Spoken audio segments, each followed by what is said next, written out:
and welcome to my channel. My name is Emma. Thank you so much for being here with me today. And thank you to anyone who is new as well. I really appreciate you checking out my channel. Today I'm going to talk to you about English paper piecing butterflies. So I really hope that you enjoy this video, and if you do, I'd love it if you would subscribe because there's going to be more videos coming each week. So let's get started. Today I'm going to talk to you about how to make one of these little butterflies. We're going to talk a little bit about embroidery embellishment, and I'm going to give you some ideas for what you can actually do with your butterfly. This is a seasonal sampler that I've been working on very slowly for the past few months, and I haven't quite finished it. I've just got to stitch the binding onto the back, but I chose to put a little butterfly here. I've been making these butterflies since last year, and I'll show you some photographs now of a little butterfly that I put on a small pouch, and that's one way that you could use this motif.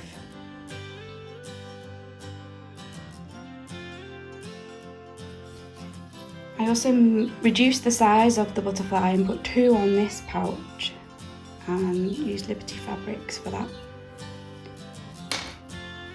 If you'd like to print off templates and cut them out to make the butterfly, you can visit my website and you can print them off there for free. So when you visit my website, click on the free patterns tab at the top, and then when you get to that page, scroll down about 3/4 of the way down the page. You will find the English paper piece butterfly templates, and there are some written instructions as well, and then just underneath that is the smaller version for the tiny butterfly, so you can print off the templates for that one as well, and they're all for free. I do recommend that if you can, buying papers that are pre-cut is a better way because it is more accurate, but the free download is there for anybody who would like it. For this project, and when I do make motifs to applique onto things such as pouches, I like to use Hexiform shapes, which I've talked about in previous videos. But the fantastic thing about Hexiform is that you don't need to remove it. It's designed to stay in. It adds nice texture and it gives sort of a raised effect to your piece. So it is perfect for applique. I'm using 3/4 inch jewels and I'm using a 1-inch diamond. For English paper piecing, we measure the size of the shape by the sides, and for jewels, as you can see, 3 of the sides are the same and 2 are longer, but the size of the jewel is given by the length of the shorter side, so you can see it's a 3/4 inch shape. So the fabrics I've chosen are these 2 Liberty lawns, this very patterned one, quite brightly coloured for the bottom part of the wings, and this one for the top part of the wings. And then I'm going to use this contrast solid fabric for the body in the middle. So I need to cut out 2 jewels in this fabric, and 2 jewels in this fabric, and 1 diamond in this fabric. Now it's entirely up to you how you choose to use your fabric. This fabric has a repeated pattern, so it's really nice for fussy cutting, and if you have an acrylic template like this one, then you can position it wherever you would like it to be, and you can centre your motif. So for example, if I wanted this, I could cut it out and I would have that exactly where I want it to be, and I could replicate that by cutting another one out, and I could fussy cut the pattern that way. So you'd get symmetry, you get something the same on both sides of the butterfly wings, so that's what I'm going to do. Now it is a good idea to mark your fabric when you're doing this sort of fussy cutting, just to make sure that you've got the template in exactly the right place, and then you can replicate those marks on the next pattern repeat. So I'm just going to do a few dots there so that it will be exactly the same when I do the next cut. fussy cutting isn't something that I do that much of because it does waste fabric. There's no doubt about that. And that's just not something that I like to do, especially because I use a lot of precious to me fabrics. Liberty Lawn, it's not cheap. But I do use every scrap, so nothing, all of this will be used for tiny hexagons and scrappy projects, so nothing will be wasted.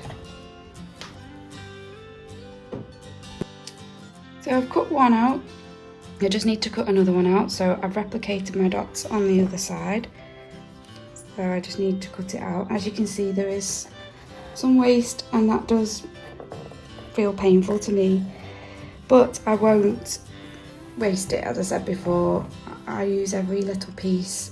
The majority of what I make is from scraps anyway.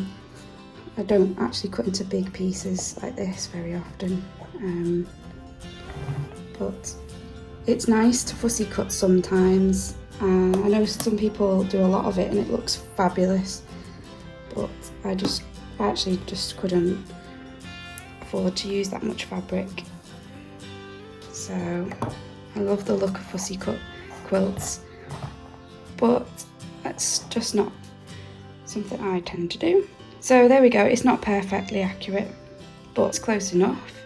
So now I need to cut the bottom wings out, and I'm just going to do them really quickly. There isn't a real standout motif as it is here, so I'm not going to worry about that too much. I know some people like to actually draw around their acrylic templates and then use scissors to cut out. I like using this little board because I can rotate it, get it at the right angle. I love cutting with a rotary cutter. I don't always cut like this, as I've shown in other videos. I use scissors. Quite often stick the paper template to the fabric and cut around it, just guessing a 1/4 inch seam allowance. So there's one piece. When you're using a small rotating board like this, it's easier if your fabric is cut into smaller strips. So I'm just doing the next one. Not worrying about the pattern placement on this one.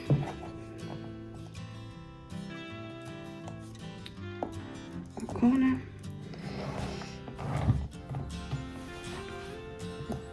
Definitely need to invest in some sharper rotary cutter blades. Oops. If you do accidentally move the template, it's easy enough to just line it back up again, and there we go. There we are. So we've got the bottom wings, the top wings. So now I take my Soline glue pen. It's a bit of a sticky mess today because of the heat. Actually, it's really hot where I am, because I'm in a conservatory. Not in a hot country. I just put a dab of glue here and I'll pop it on, just centralising it as best I can. And then the way oh, that's a messy one, isn't it? You don't want big lumps of glue like that. Hold on. So I cleaned it up, and that's definitely worth doing. So I just add a little bit of glue here. Again, with it being Hexiform, you can afford to use a little bit more glue because it isn't going to be removed. I do those shorter edges first, and then I do the longer edge, and then the last longer edge. And then I will repeat that for the other 3 jewel shapes. So I have attached the fabric to the jewel shapes, and now I've just got to make my diamond, which is going to go in the middle. So here's my diamond, and I didn't use an acrylic template for this. I just cut around with scissors, so it's not accurate, but it doesn't matter. It looks fine on the front. So what you need to do now with your diamond is we want these tails to be tucked in so that they aren't showing. So the way I do it, I just put a dab of glue here, bend the tail back on itself like so, and then put another dab of glue on the back, just bend it back on itself again. You want a point, as pointy as you can get it. Takes a bit of messing around. You definitely don't want to cut the tails off though, that wouldn't work. So that's one done, and then just add a bit more glue to the other side, and that one went in first time. There we go. It's not perfect, but it's good enough for me.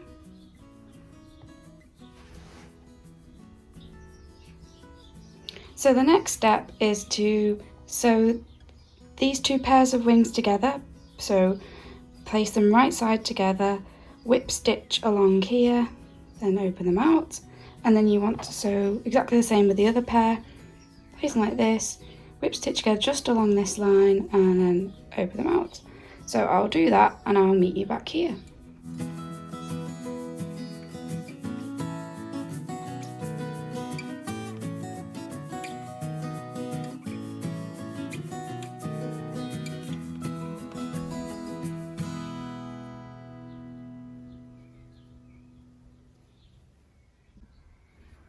So here are both sets of wings. They are ready now to be appliqued onto a backing fabric. And this really depends on what it is that you want to make from your butterfly.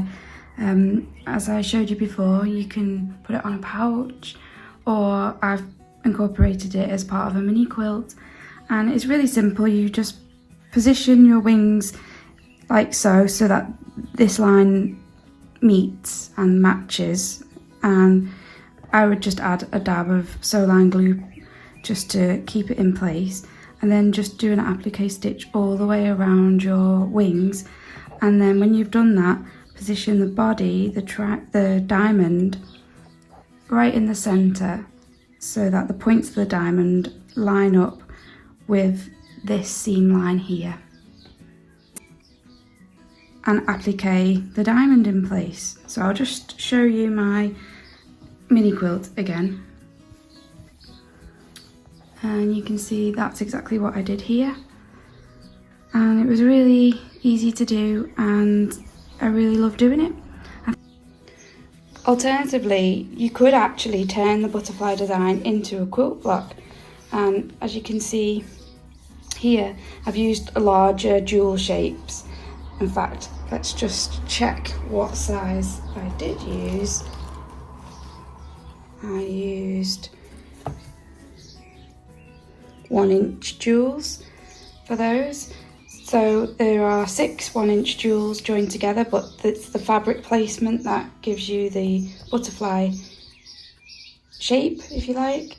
And then around the edges, I've added 1-inch diamonds, and it gives you a hexagon, which then if you made more of those, you could tessellate them together in any way to make a small quilt cushion. And then when you've done that and remove the papers, you can then applique your diamonds on top. So here's my mini quilt again with my butterfly here, and I've added some hand quilting around the edge, and as you can see I did 2 French knots and some running stitch for the antennae, and I also added some embroidery flowers here and on the wings because I used a solid fabric. And I do have videos which I'll link above which show you how to do the applique stitch, how to add the hand quilting running stitch, and how to do this lazy daisy embroidery stitch to make flower, and how to do the French knot. And I just did a backstitch here. This is a little video clip of me doing some satin stitches for the petals of the flower. And here I'm embroidering straight into the Hexiform piece without having appliqued it to the backing fabric. And this is entirely up to you. If you do it this way, it can be a little bit fiddly to hold. It's perfectly fine to applique it first, but you will have more layers to stitch through if you do it that way.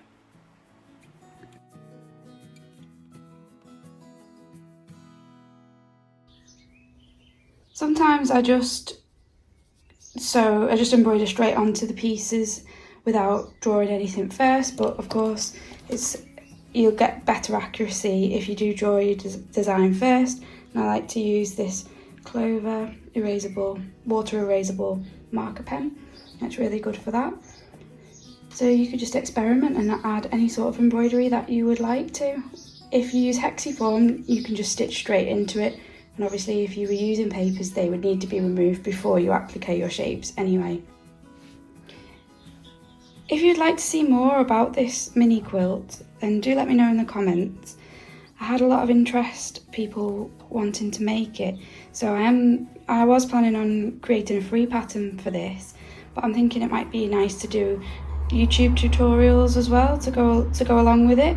So I've talked today about the butterfly, so maybe doing some more in-depth tutorials about the embroidery and also how to do these sort of irregular shapes using English paper piecing method. And I definitely want to do a video about how to make the house. I think the house is really versatile, you could put it on anything. But again, do let me know, these are the ideas that I have, but I'd like to know, are you interested in watching videos about this sort of thing?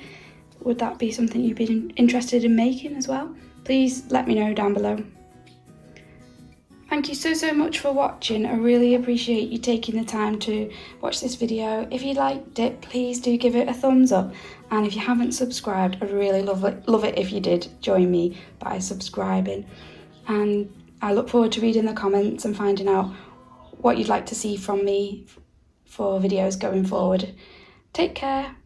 Bye for now.